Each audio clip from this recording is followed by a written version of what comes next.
Namah Shri Yatirajaya Vivekananda Suraye Satchit Sukhasvarupaya Swami Tapaharine Paratmanamekam Jagadbijamadyam Niriham Nirakaram Omkarvedyam Yato Jayate Palyate Yena Vishvam Tamisham Bhajeli Yate Yatra Vishvam Hari Om Tatsat Hari Om Tatsat Hari Om Tatsat.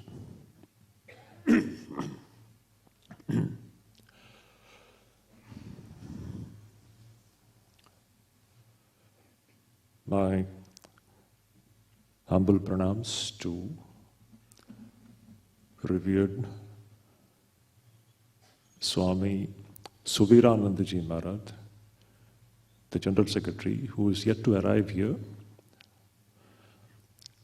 My pranams to revered Swami Suparanananda Ji Maharaj, to revered Swami Asimanatmananda Ji Maharaj, and other revered Swamis seated here, and to all of you, my dear devotees, my namaskars, and my good wishes. At the very outset, I would like to thank this institution called Agami Nirman, which has accorded invitation to me to be a part of this very important program in the memory of our most revered Srimad Swami Ranganathananda Ji Maharaj, who was the 13th president of the Ramakrishna order. We all know that revered Ranganathananda Ji Maharaj was one of the foremost soldiers in the army of Swami Vivekananda. Of this army, Swami Vivekananda himself is the commander-in-chief. And revered Maharaj had molded himself totally by the ideas and the spirit of Swami Vivekananda. He was known all over the world for that very spirit with which Swami Vivekananda had worked for the welfare of the entire human race. So today what I have been asked to speak, that is Swami Vivekananda's ideas about seva and service, especially keeping the youth in view. Swami Ranganathananda Ji Maharaj was himself and an exemplary in this respect.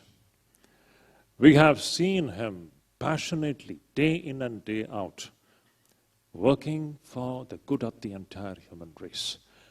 I shall come to that subject a little later because that is the main subject which I have been asked to speak upon. So when we talk about this, Swami Vivekananda's ideas on seva, service, keeping the youth of India in view, I remember a few years ago, Dr. APJ Abdul Kalam ji, our dear and honorable ex-president of India, was once asked a question by a young man in a program like this. He asked Dr. Kalam, Doctor, what are the major strengths of India and what are its major weaknesses? And instantly, Dr. Kalam answered, "You are the strength of India." And when he said, "You are the strength of India," he was referring to the youth of this country. The greatest asset of India today is the youth population. And what about the weaknesses of India?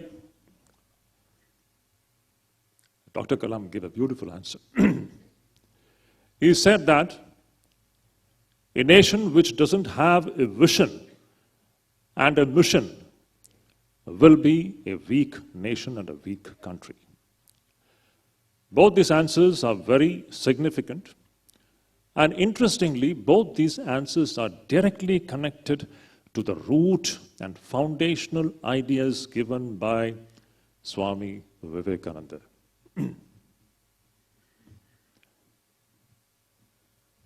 Now, when Dr. Kalam said that the youth is the major strength of this country, we all know that today India is amongst those few countries and nations in the world which can be said to be the youngest countries. Youngest in the sense that the average age of an Indian today is, according to the available statistics, it is 29 years. We have more than 65% of India's population which is beneath the age of 35. Today, we have a population, more than 50% of India's population, which is beneath the age of 25. Roughly speaking, we have 800 million youth who are less than the age of 35. 800 million, 80 crore. It's a massive demographic advantage which India has got today. Now, according to the experts, they say that this demographic advantage which India has today, this is going to give India a demographic dividend. This is very important. Now, what is the meaning of this demographic dividend? It is a technical term, but to put it in a very simple language, what it means is that the economic growth of a country, which is brought about by the change in its population's age setup, is what is referred to as demographic dividend.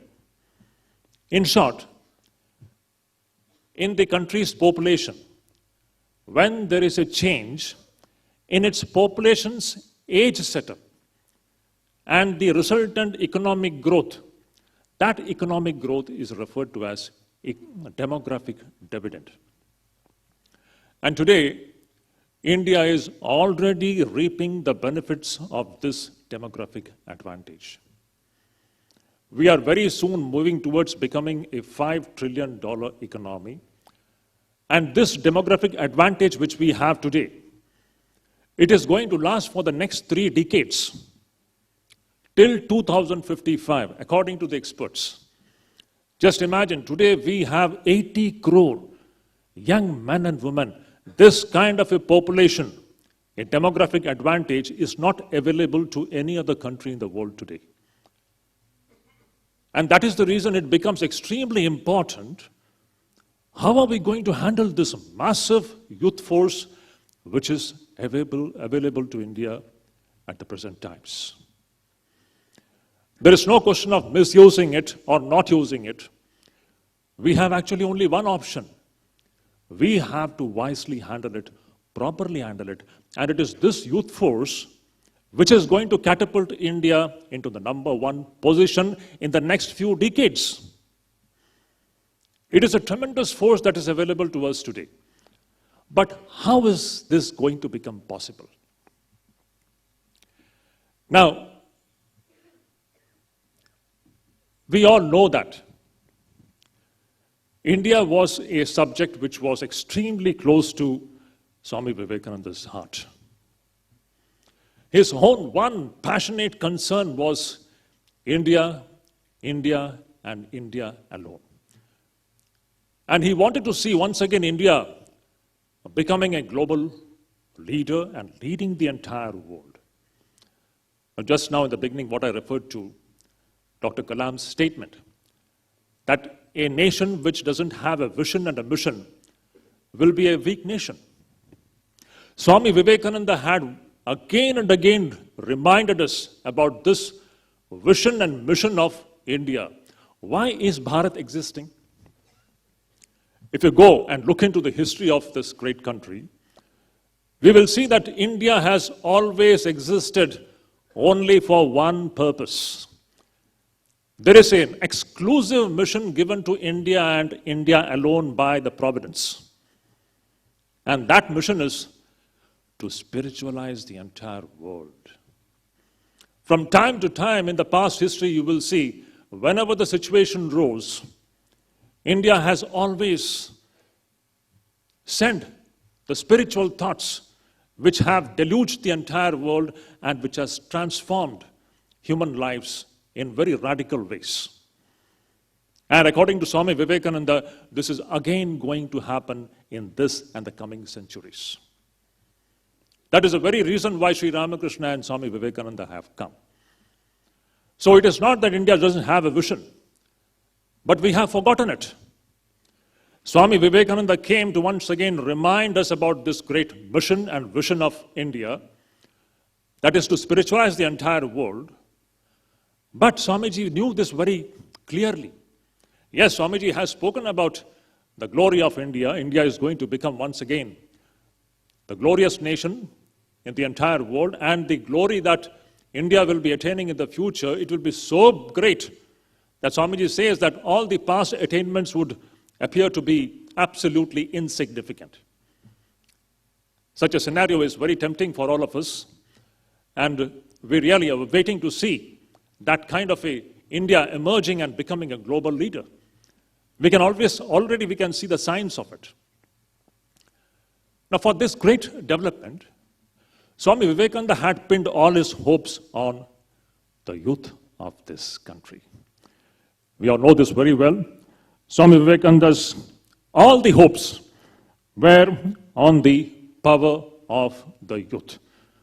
And he had left behind a treasure trove of ideas which has actually galvanized the youth of his time into action.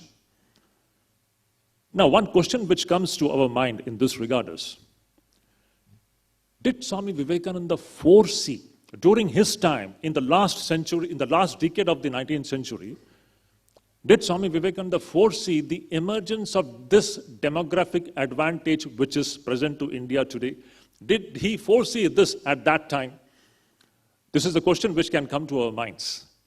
Because he had pinned all his hopes on the youth of the country, of his times. And he has always given his clarion call to the youth of the country. And he has left such burning and fiery ideas which has actually motivated several generations of the youth after his lifetime. And this is happening even today. So perhaps Swami Vivekananda had foreseen in the last decade of the 19th century the emergence of this kind of a demographic advantage in the first half of the 21st century. We can presume in this way because Swami Vivekananda had foreseen many other things and he had made several such predictions. And we all know that each and every prediction of his has come true. I can give some examples. Like he has spoken about the first proletarian state that will come on the world stage, that is Russia. He had spoken about the rise of Russia.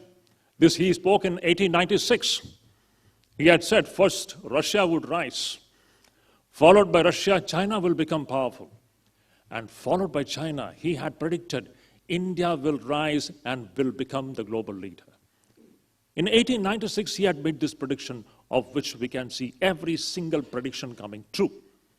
He had spoken about Europe sitting on the edge of a volcano, just waiting to erupt. This he had spoken in 1896. And within less than 2 decades, the First World War broke in the 20th century. He had spoken about Belur Math, that this Belur Math will be the center from where The spiritual currents emerging from this center is going to impact the world very radically. So we can see that each and every predictions which Swami Vivekananda had made during his lifetime, they all have come true. His foresight never went wrong. So similarly, on this ground, we can presume that Swami Vivekananda might have foreseen that in the beginning of the 21st century, India will have a massive demographic advantage, and it is this demographic advantage which is going to catapult India into the #1 position in the world in the 21st century itself. We all know what happened when Swami Vivekananda was there during his lifetime.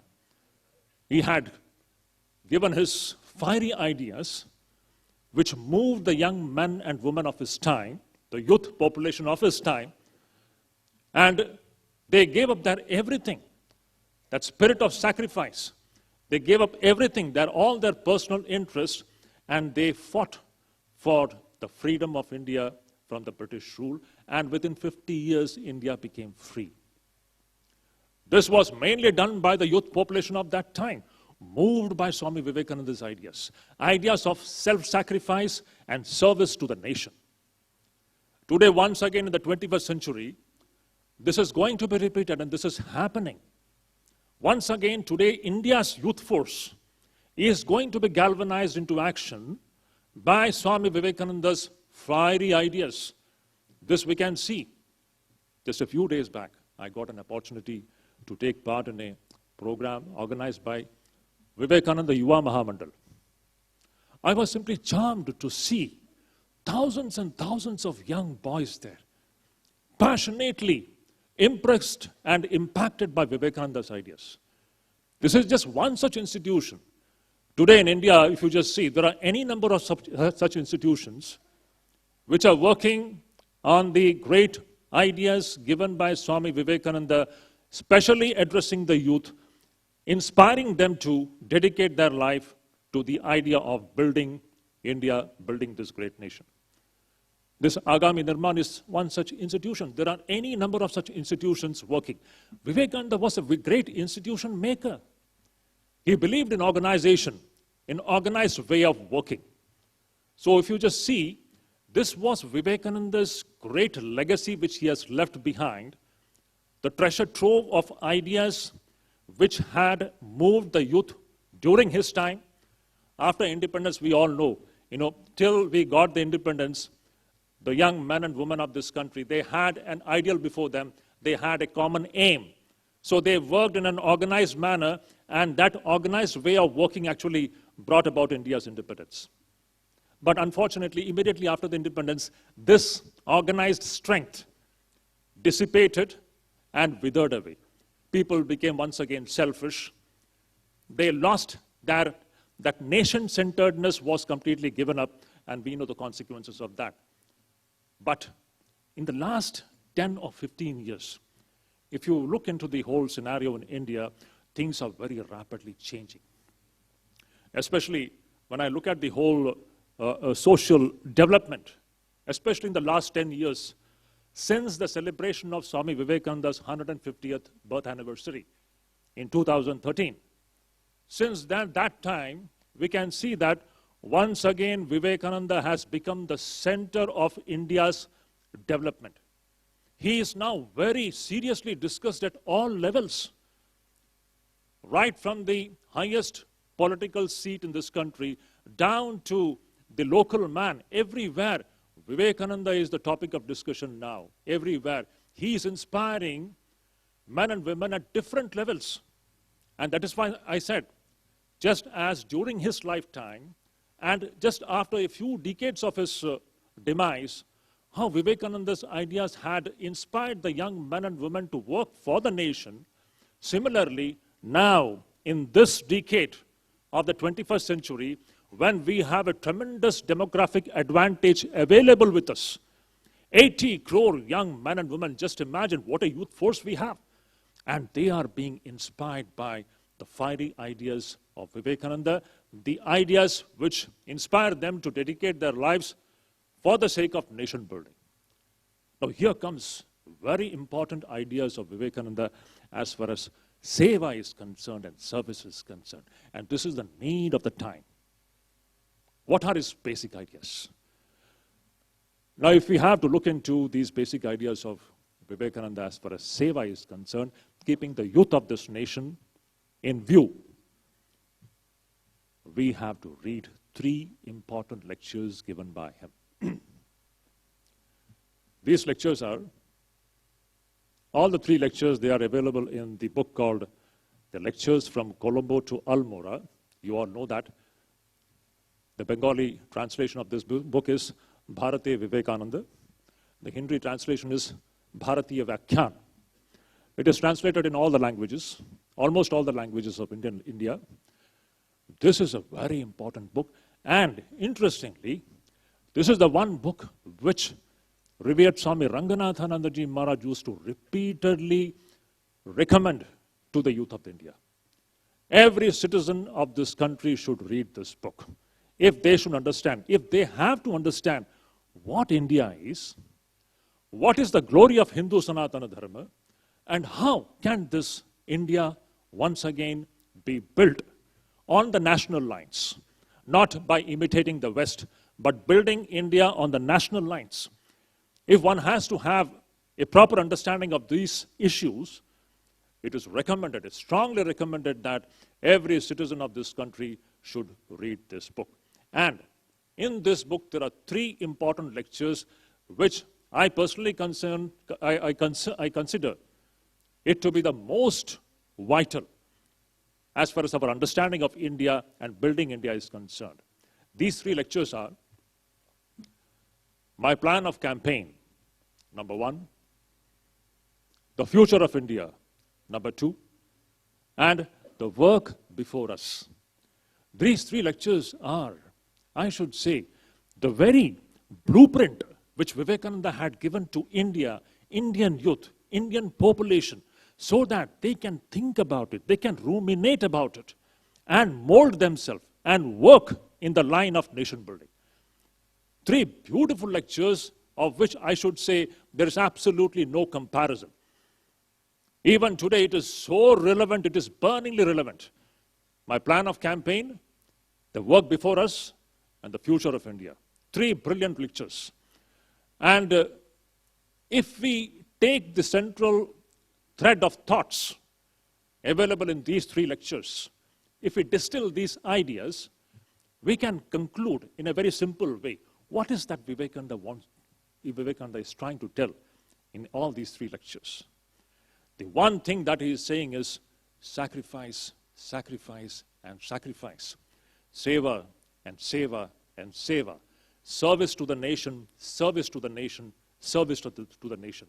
How to build India, how to build India. This is the one theme of these 3 lectures. I wish that those who are listening to this talk, even from a distance, from the YouTube, there may be thousands of the people who may be listening to this talk. Every politician, every administrator, every bureaucrat, technocrat, educator, parents, students, the layman, everybody should be educated in these 3 lectures given by Swami Vivekananda. It is vital for India in the next 3 decades because we are going to emerge as a global leader. Already we are on that path. There is no other option as far as Vivekananda's own prediction is concerned. We have no other option. So it is like, the saying goes, strike when the iron is hot. There is a phrase, we have to strike when the iron is hot. Now the iron is hot. It is the time to strike. And this striking is giving these burning ideas to the young generation of India today so that they can begin to mold themselves, dedicate their lives for building India. And in that, if you just look very carefully, if you look into all the ideas that we find in these 3 lectures, we can see that Swami Vivekananda is talking about 2 ways in which the youth of this country can lead their lives. Either they can lead a very self-centered life. If they lead a very self-centered life, only worried about their personal ambitions, their personal comforts and pleasures, if this 80 crore of India's population, if they begin to lead this kind of a life, it will be a great waste of energy. And opposite to this is, Swami Vivekananda says, on the one side we have self-centered life, and the opposite side is a life which is centered in the nation, centered in the good of the nation. Just now Swami Suparanandaji spoke about the wonderful idea of life which is centered in divinity. That is the highest ideal. When we begin to serve others with divinity at the center, that is the highest ideal. That is what our Shastras talk about. That is what Vivekananda talked about. That is what Sri Ramakrishna talked about. But that kind of a life may be slightly difficult for the so-called the youth of our present day. It may be difficult. But definitely the first step towards selflessness can be a life which is centered in the good of the nation. We can live a nation-centered life as a first step. And from there we can evolve to lead a life which is centered in divinity.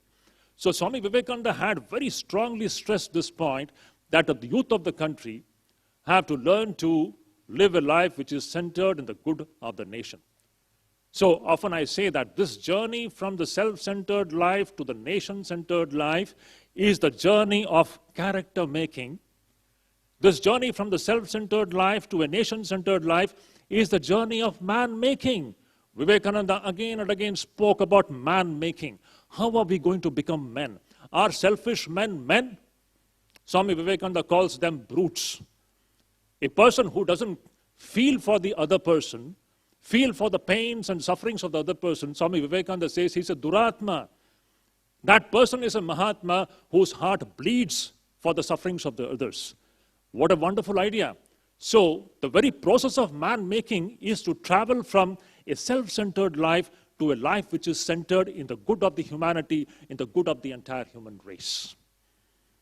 And in this, how are we going to do that?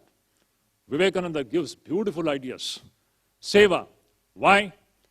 First of all, Vivekananda says, you see, learn to feel for the sufferings of the other people. If you look into today's India's condition, of course, we have made huge progress in the last few decades. The condition in which we were in 1947, just imagine, we had become one of the most poorest nations in the world. From there, in these 75 years, today we are celebrating Azadi Ka Amrit Mahotsav. In 75 years, India has gone a long way, especially in the last 2 decades. There has been a huge jump ahead. Today we have made a great progress, but still we have a long way to go. Even today, my figures may be wrong. In my estimate, roughly around 15 to 20% of India's population even today is living beneath the poverty line. 15 to 20%. My figures may not be exactly right. You can check it out. But it is a considerable number. Around 15 to 20 crore of India's people, even today, living a hand-to-mouth existence. Just imagine. Swami Vivekananda had given the mantra, feel for these poor people. Feel what can we do for them. Feel to the extent that your head begins to reel and you begin to spend sleepless nights. This is the spirit by which we begin to become selfless in life. Our youth of the country today have to imbibe this spirit which Vivekananda has given to us. Feel for the suffering people. And Vivekananda says simply feeling also doesn't work. Anybody can simply feel and sit quiet. Swamiji says feeling is not enough. You have to start planning. Work out. Our youth of this country have to be innovative. They are enterprising. They are intelligent. They are one of the best workforce available today in the entire world. So feeling should be followed by planning. Swamiji says that you have to plan. What can we do for these poor people? How can I bring succor to them? That should be the one concern. Again, Swamiji says, mere feeling and planning won't work. You have to put the plan into execution. You have to implement those ideas. So 3 things Vivekananda says, give these ideas to the youth. He says, feel, plan, and execute that plan and work out those ideas. And when you begin to execute these ideas, you will be facing insurmountable obstacles on the way. Swamiji says, do you have the guts and grits to face these obstacles, even if the whole world stands against you, sword in hand? Will you have the strength to face it and put your resolve into implementation? Can you do that? then you are my man, Swamiji says.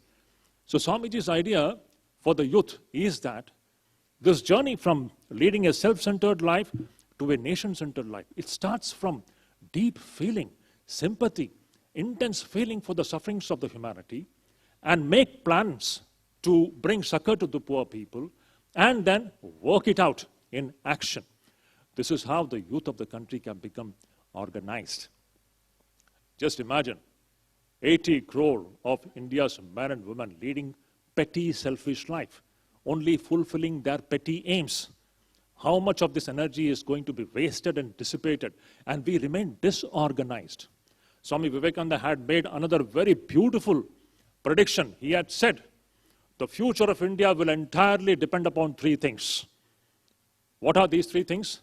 He says, organization, coordination of wills, and accumulation of power. Very important point. Just imagine 80 crore young men and women of this country totally disorganized, disunited, disintegrated. What a waste of this great energy it is.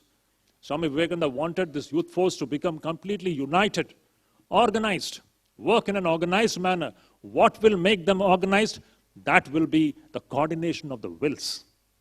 When their wills are directed toward one common aim, what should that aim be? That aim should be only the good of the nation and nothing else.